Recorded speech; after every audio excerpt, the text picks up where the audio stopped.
Hare Krishna and Sunita Sunil with you in 2-minute Mahabharata stories. We'll continue to chant chapter 11, verse 36 of Bhagavad Gita. Arjuna Vacha Sthane Rishikesha Tava Prakritya Jagat Prahasyatyanurajyate Cha Raksamsi Bhitani Disho Dravanti Sarve namasyanti cha siddha sangaha. Let us see the translation. This is Arjuna's response after seeing Krishna's cosmic form. O Rishikesha, that is master of senses, it is but proper that the world rejoices and becomes attached by glorifying you. The demons flee in all directions out of fear, and all the hosts of perfected beings bow down before you. The moral is, those who love God feel joy and deep attachment when His glories are sung. Asuric forces cannot withstand the presence of truth.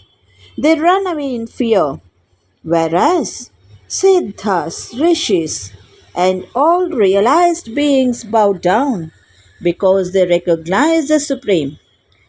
There are three kinds of reactions to God, that is, love from devotees, fear from the demonic, and reverse from the enlightened.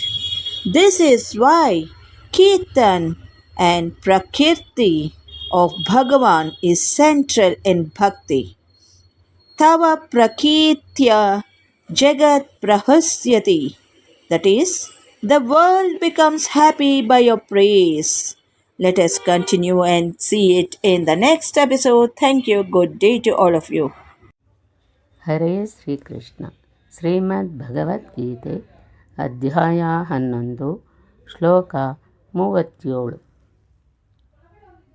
ಕಸ್ಮಾಚ್ಚ ತೇನ ನಮೇರ ಮಹಾತ್ಮನ್ ಗರೀಯಸೆ ಬ್ರಹ್ಮಣೋಪ್ಯಾಧಿಕರ್ತೆ ಅನಂತದೇವೇಶ ಜಗನ್ನಿವಾಸ ತ್ವಮಕ್ಷರಂ ಸದಸತ್ತತ್ಪರಂ ಯತ್. ಹೇ ಮಹಾತ್ಮ, ಬ್ರಹ್ಮನಿಗೂ ಆದಿಕರ್ತೃವಾದ ಎಲ್ಲರಿಗಿಂತ ಹಿರಿಯನಾದ ನಿನಗೆ ಅವರು ಹೇಗೆ ತಾನೇ ನಮಸ್ಕರಿಸದೇ ಇದ್ದಾರೋ?